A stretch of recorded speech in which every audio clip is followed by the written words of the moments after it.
En marche donc vers une assemblée de marcheurs, l'effet de souffle présidentiel emporte tout sur son passage ce matin. Dernière projection, donc République en marche et son allié du Modem obtiendraient plus de 400 députés, entre 400 et 455 précisément, sur les 577 que compte l'Assemblée. Donc il ne resterait plus que 150 sièges environ pour l'ensemble des autres partis, dont une centaine peut-être pour les Républicains, dont une partie ont par ailleurs déjà annoncé qu'ils allaient rejoindre la majorité après le second tour. En pourcentage, rappel des chiffres, le mouvement du chef de l'État arrive en tête avec 32,3%, devant LR et l'UDI avec 21,5%, le FN est à 13,2%, la France Insoumise à 11%, devance donc ainsi de quelques points le Parti Socialiste et son allié du MRG qui obtiennent 9,5%. Et cette abstention donc qui atteint, elle, un record à plus de 51%. Bonjour Stéphane Robert. Oui, bonjour Antoine. Bon, alors les commentaires des éditorialistes ce matin sont vraiment unanimes. Macron en marche vers une majorité écrasante, titre Le Figaro. Macron plie le match, selon l'opinion. Un coup de maître, assure Le Parisien. Tandis que Libération parle de l'OPA présidentielle, donc sous-entendu sur l'Assemblée nationale. Certains soulignent toutefois qu'il est assez classique que le président trouve une large majorité à la Chambre juste après son élection, mais cette fois-ci tout de même, le phénomène est véritablement inédit pour plusieurs raisons. Oui, complètement inédit, puisque selon les projections qu'on peut faire, vous l'avez dit, les candidats En Marche associés à leurs alliés du Modem pourraient décrocher entre 400 et 450 députés. Sur 577 sièges à l'Assemblée, ça représente évidemment une majorité écrasante. Et ça, c'est sans compter les candidats à droite et à gauche qui sont en passe d'être élus et qui vont rejoindre la majorité présidentielle après le second tour. Vous avez comme ça un certain nombre de socialistes ou de radicaux de gauche qui n'ont pas obtenu l'investiture En Marche, mais qui ont déjà annoncé qu'ils étaient Macron compatibles. C'est notamment le cas de Stéphane Le Foll ou de Marisol Touraine, face à qui Emmanuel Macron n'a pas investi de candidat. Et vous avez ce même phénomène à droite. Un certain nombre de députés LR ou UDI, comme Thierry Solère dans les Hauts-de-Seine, ont conservé l'étiquette de leur formation politique, tout en déclarant vouloir être constructif. Je ne suis pas En Marche, mais je veux que ça marche. Ça, c'est sa formule. Ça nous donne potentiellement plusieurs dizaines de députés supplémentaires qui vont venir abonder la majorité présidentielle. On n'est pas loin des 500, là. À l'Assemblée, voilà, c'est ça. On pourrait avoir presque 500 députés sur 577 En Marche ou pratiquement En Marche. Là, on ne parle plus de majorité, mais presque d'uniformité.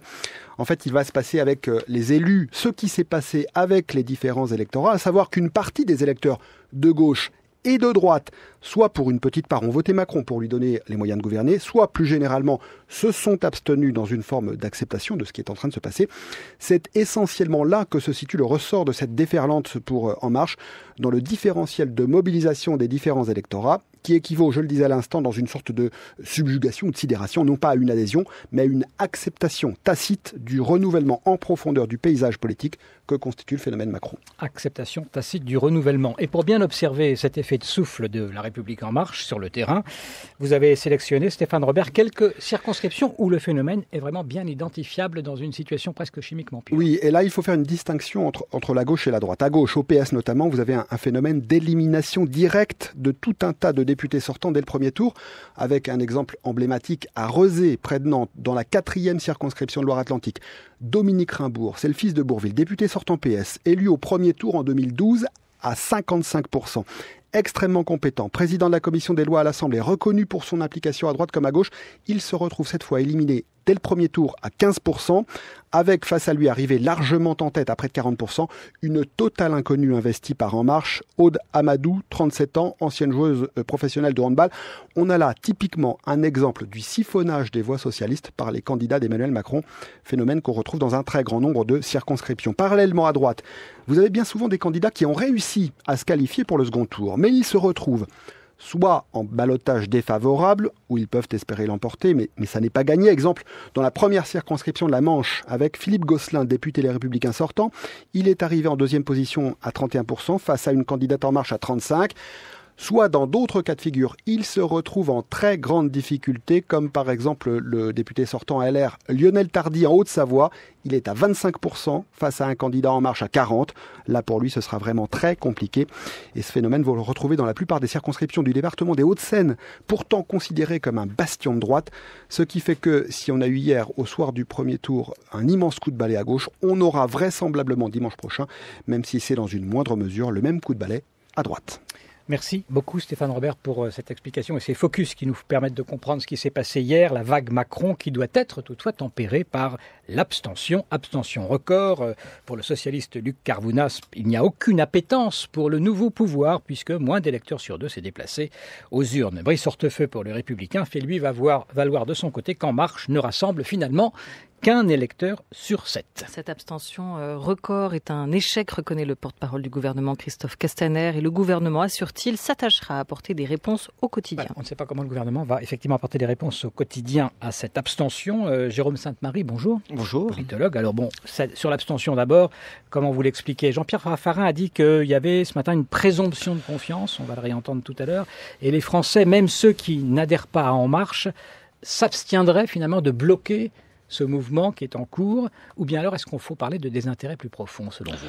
Donc ce serait une abstention-adhésion en quelque part. Oui, enfin on peut tout ça, c'est des constructions d'opportunités.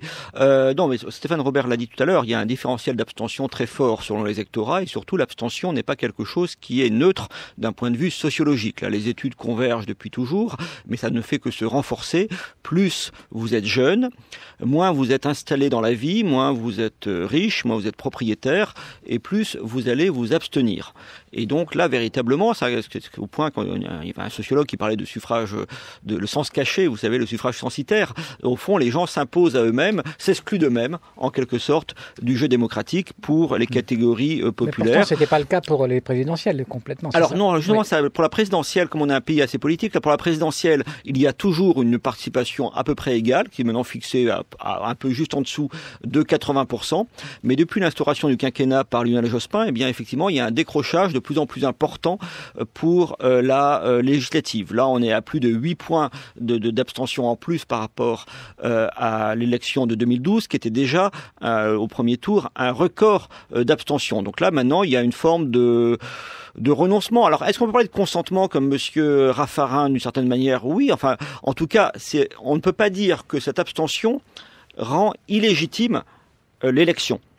Vous savez, les systèmes les plus stables, comme le système américain, c'est les systèmes qui s'accommodent parfaitement d'une très forte abstention. Et je rappellerai même, mais je parle sous le contrôle du professeur de le HESS qui est là, que dans les années 60-70, il y avait pas mal de livres qui s'écrivaient sur la crise de la démocratie, y compris avec des auteurs comme Crozier ou Raymond Aron, qui mettaient en cause quoi ? C'était quoi la crise de la démocratie ? C'était le fait que les gens participaient trop.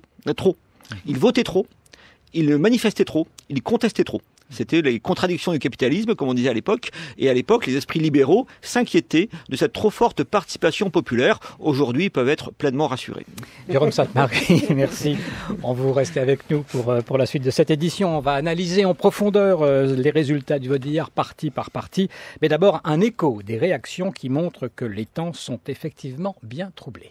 On a vu ça toute la journée dans les bureaux de vote. Moi, je viens d'une circonscription qui est plutôt très à gauche. Caroline Dehaas. Et on a toute la journée des gens qui sont rentrés dans les bureaux de vote en disant c'est qui le candidat de Macron ? C'est ça, ils cherchent le label Macron. Quoi. Exactement. Je voulais dire quelque chose, s'il vous plaît.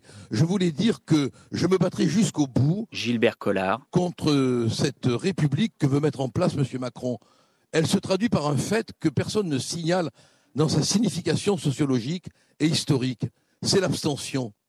M. Macron est un homme qui veut vivre la politique sans la politique, qui veut vivre le peuple sans le peuple. Imaginez, autorisez-vous, regardez cette assemblée telle qu'on est en train de la dessiner. Mounir Majoubi. Avec près de 50% de femmes, avec des gens qui viennent de la société civile, avec des très jeunes, avec des très vieux, avec des retraités, avec des chômeurs, avec des entrepreneurs, des artisans, avec des salariés, avec des fonctionnaires. On n'a jamais vu une assemblée comme ça. Cette assemblée, elle va être possible grâce à la République En Marche. C'est évidemment une grande déception et en même temps, c'est difficile de lutter contre une vague. Aurélie Filippetti. Je pense que nous qui avions tiré la sonnette d'alarme sur la déception que ressentait une partie de notre électorat de gauche pendant les années qui viennent de s'écouler, eh bien nous avons été emportés comme d'autres, Maintenant, on est dans une situation politique Yannick Jadot. qui est particulièrement étrange. Certains analystes appellent ça la post-démocratie, c'est-à-dire qu'il y a les institutions fonctionnent, mais les Françaises et les Français à la fois sortent les sortants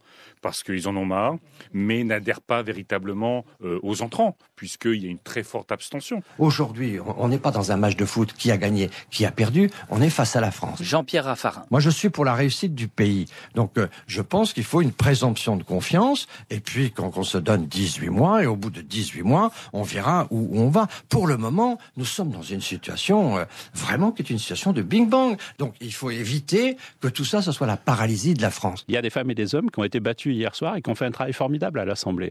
Et pourtant, le mouvement politique leur est défavorable. Là, je le dis aussi aux entrants. Christophe Castaner. C'est le mouvement politique porté par Emmanuel Macron qui fait qu'il rentre à l'Assemblée nationale. Et donc, ils lui devront, non pas le respect à lui, c'est un minimum, mais le respect à ses engagements. Ils sont là pour faire en sorte que le projet présidentiel soit mis en œuvre sous l'autorité d'Édouard Philippe pour le gouvernement. Voilà quelques réactions sélectionnées mises en forme par Yacine Bouzard. On revient à l'analyse donc de ce scrutin plus en détail et d'abord sur cette vague En Marche, Frédéric Seyss. Quelle est la force, l'intensité, la couleur ?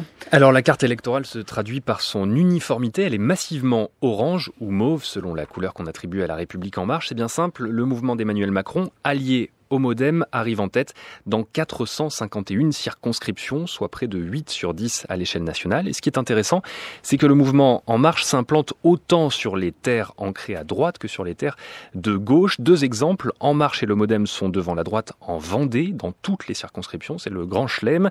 Même logique dans les Savoies, traditionnel réservoir de voix pour la droite. Sur la Haute-Savoie et la Savoie, la droite n'étant-elle que dans une seule circonscription. De la même manière, symétriquement, la République En Marche devance le PS dans le sud-ouest. Par exemple, en Ariège, les 2 circonscriptions du département placent en première place le mouvement d'Emmanuel Macron. L'une des 2 avait pourtant élu un député PS dès le premier tour en 2012. Ce qui est intéressant également, c'est que le label En Marche fonctionne dans des territoires à la sociologie très différente. Ainsi, dans le 16e arrondissement de Paris, très cossu, le candidat macroniste devance la droite, mais à l'autre bout de la capitale, dans le 19e arrondissement, beaucoup plus populaire, le représentant d'En Marche arrive là aussi en tête. Vous savez, c'est là où Jean-Christophe Cambadélis a perdu dès le premier tour hier soir. Et ça ne concerne pas que la région parisienne. LREM, la République En Marche, est par exemple en tête à Chantilly, avec ses hippodromes, chez Éric Woerth, comme à Montreuil en Seine-Saint-Denis. En réalité, le mouvement fait de bons scores un peu partout. Il n'a pas de faiblesse territoriale majeure. La contrepartie de cela,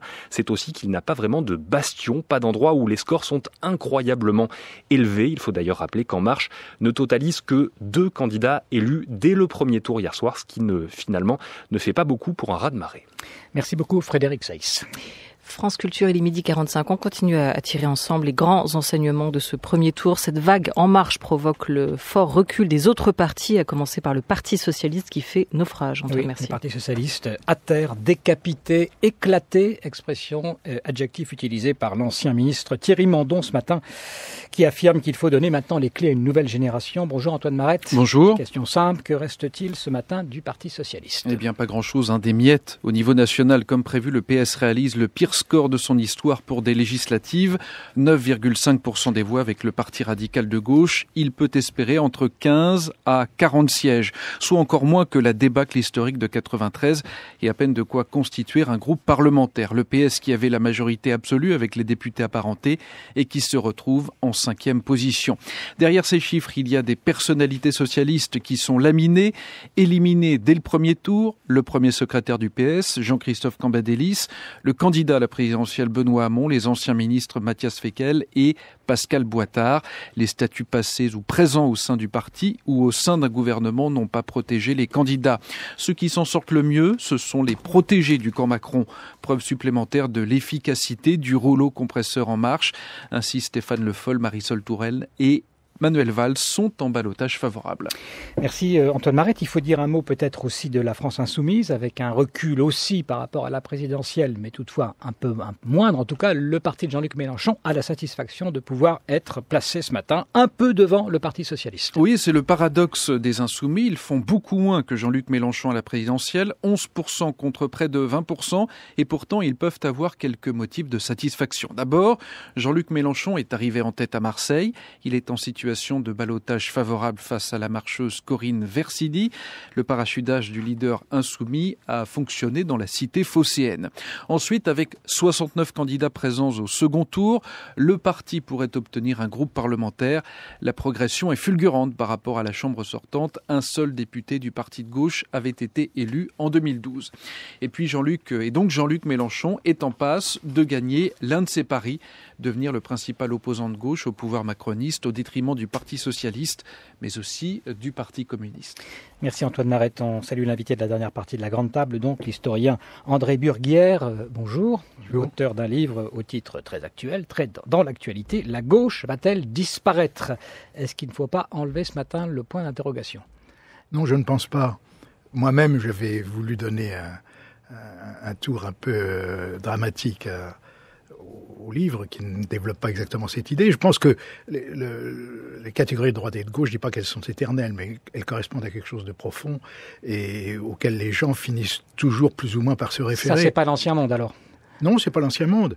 Mais en revanche, effectivement, il y a des périodes, des moments où on rebat les cartes plus profondément que d'autres. Vous avez évoqué tout à l'heure, tout le monde y pense, la déroute de 93, qui était presque aussi forte, enfin celle-ci est encore un peu plus forte. Aux élections suivantes, la gauche était complètement reconstituée. Je ne pense pas que ça puisse être la même chose cette fois-ci, parce que c'est un parti unique qui a subi la déroute la fois précédente. Enfin, c'était un parti qui avait, bien sûr, des tendances depuis longtemps, etc., mais qui n'était pas profondément déchiré.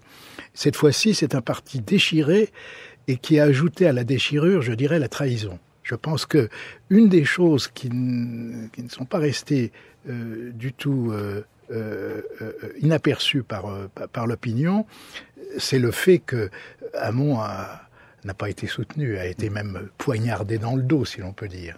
Donc, et finalement que la partie du parti qui avait été pour une fois dans ce vote dépassé par l'électorat, par le phénomène des primaires, a voulu reprendre le dessus. On peut prendre oui. Un petit exemple alors, parce qu'on ne va pas trop entamer la discussion qu'on aura tout à l'heure. Un exemple comparatif, simplement l'Angleterre à laquelle on pense en ce moment. Il y a eu le même phénomène. Corbyn, c'est la gauche qui a pris le pouvoir. Le reste, disons, le gros des élus auraient pu quitter le parti ou rompre, disons, qui était plus tendance Tony Blair. Ils sont restés et finalement, Tony Blair a sauvé leur siège et en a même gagné. Voilà, donc il y a encore de l'espoir pour la gauche. André Burguière, on vous retrouve dans la dernière partie de la Grande Table. Allons voir maintenant du côté du Front National. Les résultats hier, 13,2%. Le Front National est en net retrait par rapport au premier tour de la présidentielle où il avait atteint 21,3%. Et ça fait dire à son secrétaire général Nicolas Bay qu'il y a des voix discordantes au sein du parti. Il assure que le Front National va devoir s'interroger sur son programme, sur son organisation. Christine Moncla, quel que soit leur positionnement à l'intérieur du parti. Les candidats Front National perdent en tout cas partout des voix dans les circonscriptions ce matin.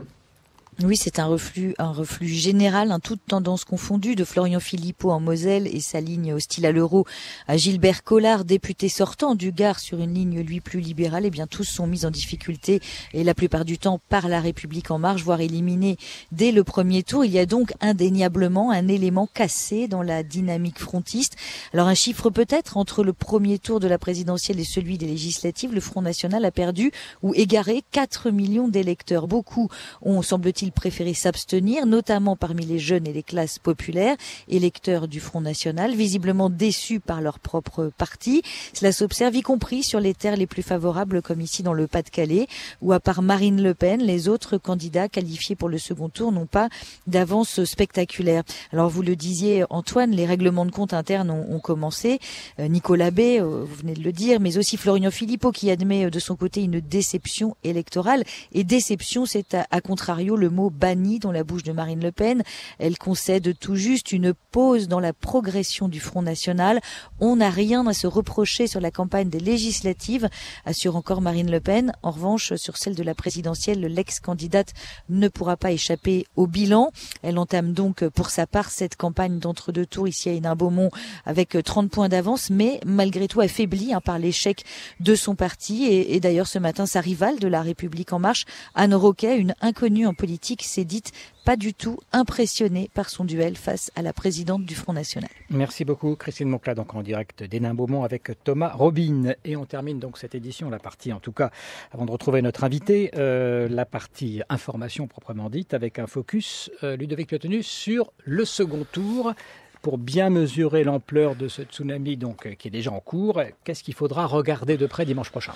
Bon, déjà la participation, dimanche prochain, vous n'aurez plus que 2 candidats parmi lesquels faire votre choix, sauf dans la première circonscription de l'Aube où il y en aura 3, la seule triangulaire de cette élection législative premier tour 2017. Vous allez avoir une semaine de médiatisation aussi autour de cette abstention record hier soir dans l'histoire de la Ve République. À partir de là, la question est, verra-t-on revenir les électeurs de Mélenchon, de Marine Le Pen, dans une moindre mesure parce qu'ils se sont davantage mobilisés hier, les électeurs républicains et UDI, et les quelques socialistes au cœur encore, un tout petit peu battant. En clair, verra-t-on une remobilisation ou est-ce que la réaction légitimiste, pro-Macron, repassera dimanche prochain ? Les marcheurs résisteront-ils à l'apathie qui peut s'emparer d'eux dans pareilles circonstances ? On a gagné, les jeux sont faits, et le tsunami annoncé devient finalement pas une vaguelette, on n'en est pas là, mais une vague, ce qui est déjà pas mal pour un parti qui n'existait pas il y a un an. La réalité aussi de la majorité présidentielle, ça c'est un autre enjeu de dimanche. Combien de sièges pour En Marche seul, a priori majorité absolue, mais c'est une estimation évidemment à confirmer dimanche. Et puis combien de sièges pour les forces supplétives, Modem, PS constructif, LR constructif, faire l'addition et constater de quelle épaisseur sera le coussin de sécurité qu'Emmanuel Macron va se constituer pour faire voter ses réformes. C'est ça, voilà, quelques enjeux en vrac. Merci Ludovic Piotenu. On revient vers vous, Jérôme Sainte-Marie. Vous voyez un deuxième tour qui va amplifier. Vous êtes plutôt deuxième tour à 400 ou deuxième tour à 450 ? Je pense que le second tour va effectivement amener une majorité absolue très large et va confirmer, amplifier. Pourquoi ? Parce qu'au fond, le parti En Marche est très largement le parti du moindre mal. Alors ça tombe bien, c'est l'expression de Jean-Claude Michéa, qui est certainement pas tout à fait d'accord avec M. Burguière sur la notion de gauche et de droite, mais qui parle justement de l'empire du moindre mal pour décrire le libéralisme. Eh bien, à tout point de vue, le mouvement En Marche est le parti du moindre mal dès le premier tour et encore plus au second. Puisqu'on va avoir, vous l'avez dit, exclusivement des duels, ou pratiquement exclusivement des duels. C'est la trappe-tout. Voilà, donc imaginons concrètement les situations. Si vous avez un candidat En Marche face à un candidat Front National, les 3 autres forces d'opposition qui auront été éliminées au premier tour auront tendance à se reporter massivement sur le candidat En Marche. Mais si c'est un candidat socialiste face au candidat En Marche, eh bien, il y a pas mal d'électeurs de droite éliminés, dont le candidat est éliminé au premier tour, qui vont dire « Ah ben quand même, il y a le Premier ministre, le ministre de l'économie, et puis il y a les réformes. » Enfin bref, tout ça, c'est un peu notre camp. Eh ben, le moindre mal, c'est de voter pour En Marche, et ainsi de suite. La grande force d'En Marche, dans la circonstance qui ne durera pas forcément éternellement, c'est d'avoir non pas une force d'opposition, mais 4 forces d'opposition qui se détestent entre elles. À quoi avons-nous affaire ? Comment classer l'événement ? Sous quelle rubrique que nous vivons là, politique ? Moi, je pense qu'on a effectivement, comme prévu d'ailleurs, le parachèvement d'un changement de paradigme politique. Donc, je suis pas tout à fait d'accord avec la thèse du livre qui va être présenté. Je crois qu'effectivement, la notion de gauche et de droite est profondément en crise et que là, il y a une proposition crédible de remplacement de ce clivage par un clivage qui est entre, disons, alors qui est sociologiquement correspond à ce qu'on pourrait appeler un bloc bourgeois, pour prendre un terme tout à fait moderne, mais en tout cas adapté, et en tout cas quelque chose qui est ouverte, qui accepte complètement les règles du libéralisme économique à travers les institutions financières internationales et à travers l'Europe, qui nous prépare par exemple l'adoption du traité transatlantique du libre commerce, c'est pas rien, ces choses-là on est des aspects concrets, et qui effectivement a une clientèle sociologique minoritaire, mais centrale.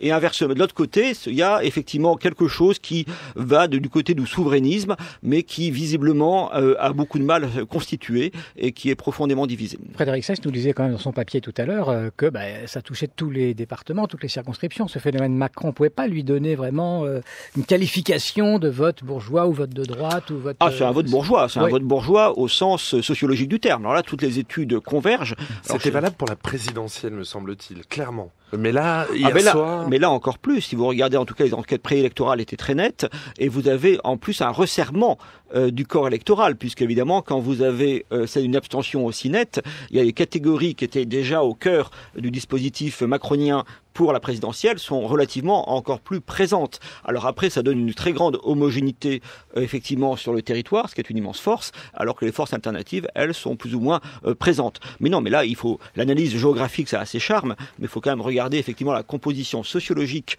du corps électoral. Ça renvoie bien à une France qui gagne, une France assez âgée. Encore une fois, l'apparence et la réalité sont radicalement différentes. Plus vous êtes âgé et plus vous votez Macron. Dans des proportions moindres que pour le vote de droite, mais malgré tout, c'est bien cette régularité-là. Alors vous dites, c'est avec le grand débat, est-ce que droite et gauche, etc., est-ce qu'on peut associer des choses qui s'opposent? Est-ce que le « en même temps » est finalement la pierre angulaire du macronisme? Et est-ce que vous y croyez? Jusqu'à quand? En même temps de gauche et de droite, oui, probablement. Mais l'avantage d'en même temps, c'est que ça peut être appliqué à peu près à tout n'importe quoi, y compris au choix du dessert et du fromage. Donc c'est quelque chose qui peut être, c'est une expression un peu facile, mais vous avez effectivement un moment de clarification idéologique extraordinaire, je trouve actuellement. Autant l'élection de 2012, si vous voulez, on était encore sur le pro-Sarkozy, anti-Sarkozy, etc. Là, au moins, on est sur des réalités programmatiques qui, avec une très grande clarté du côté du camp Macron, une très grande ambiguïté, pour l'instant, beaucoup de contradictions chez ses adversaires. Toute dernière question, rapidement, Stéphane Robert. Là, on est sur quelque chose qui est assez hégémonique. Vous disiez tout à l'heure que vous y voyez quelque chose qui remet complètement en cause le clivage droite-gauche. Est-ce que c'est durable et vers quoi ça nous mène? Et comment je pense que ça correspond effectivement au clivage réel de la société. Le problème qu'on a, bien sûr, c'est que vous avez un groupe social qui est aux commandes, qui a pu prendre l'ensemble des pouvoirs en peu de temps, et on a une opposition sociale qui va devoir s'exprimer, mais qui aura beaucoup de mal à trouver les chemins du jeu démocratique, et donc on peut retrouver les charmes de l'opposition extra-parlementaire, comme on disait il y a aussi fort longtemps.